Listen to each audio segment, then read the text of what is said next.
For more on China's two sessions, I want to bring in Sourabh Gupta. He's a resident senior fellow at the Institute for China-America Studies. Always great to see you, Sourabh. Hey, Elaine. What economic issues do you expect to be front and center over the next 2 weeks, and how would you describe the current state of China's economy? China's economy is somewhat middling. It did well last year, but it is facing headwinds this year. And I think the main focus will be on the economy in terms of providing it some support, not excessive support, but try to stabilize it and try to give it a certain degree of support so that consumption can be boosted and overall that certain degree of investment also can be provided to the economy so that the economy can at least hit its targets of at least 5, if not more. You mentioned consumption. Most Chinese have been saving and not spending during this pandemic. The government hopes to spur more consumption. So what needs to happen to get people to start opening their wallets and jumpstart that part of the economy? Well, it's just not going to be easy. It's not going to be easy while we still have dynamic clearing.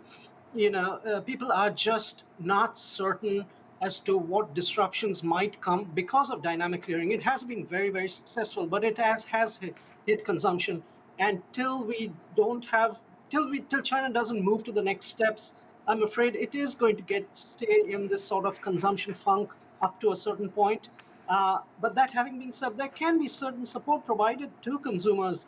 I mean, we can have vouchers provided, we can have subsidies provided on certain large purchases like automobiles, etc., etc. But there are limits to what I know. China is not going to throw money in terms of stimulus checks to people, and I don't think it's a good strategy either. But until we get to the next steps in terms of virus management and some sort of opening up, I'm afraid consumption is going to continue to take a hit. Right, they've used vouchers in the past for certain things, but you're saying it's not going to be enough to make a huge difference. I don't think so. Well, last year we saw some tightening of tech regulations, for example, that new data protection law. So a lot is being looked at there. Can we expect even more regulations or protocols when it comes to internet safety and tech this year in China? Regulations are going to be coming out. There's no question about that. China is moving wisely on many fronts in terms of tech regulation, in terms of privacy, in terms of national security, in terms of allowing data flows, in terms of antitrust. So these are all very important. What we are not going to see this year is the sort of unannounced crackdowns which come on really, really short notice. That has sent shivers through the industry. It's not helpful.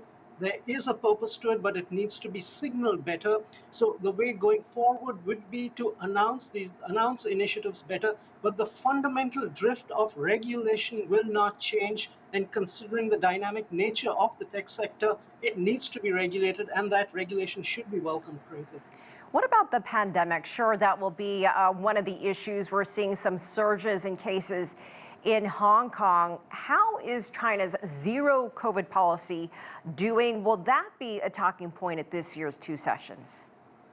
Yes, it will be a talking point, but the talking point will not be in terms of, okay, let's move to the next step on dynamic clearing right away.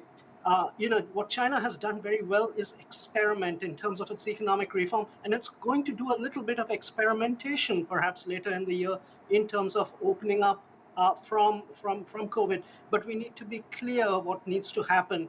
We need to see Omicron really go down. Frankly, COVID-19 was a public health emergency, international emergency, health emergency.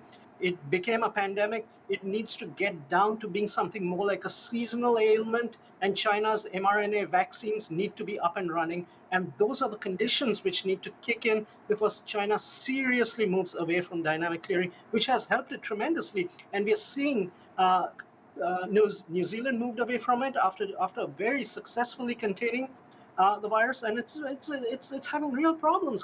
South Korea too. So I don't think China should be moving away from it right now, but talking and thinking through how on an experimental basis moves can be made so that come 2023, real concrete steps can be taken in this regard. So we know that all eyes right now are on Ukraine and what is happening there. We've seen a lot of Western sanctions hitting Russia over what is happening on the ground there in Ukraine. Interestingly, the Asian Infrastructure Investment Bank, the AIIB, put lending on hold to Russia and to Belarus. Do you expect China to do anything more with this conflict on the economic front? No, I don't think China will be doing any more. What I think China will be doing, at least during the hot phase of the conflict, is essentially laying somewhat low. It's a very unpredictable time now, and this is not the time to talk about economic cooperation or even sort of economic support. Let us see where matters stand a week, 2 weeks, a month hence from there, and we'll take it from there. The situation is in flux at this point of time, and I think the best strategy would be to lay low, but of course make those fundamental points. Territorial integrity should not be violated. We need a ceasefire quickly. We need humanitarian support. But beyond that, I would say kind of a hands-off policy is the best policy for China at this point in time. All right, Sourabh Gupta, always great to see you. Thank you so much for joining us from here in Washington.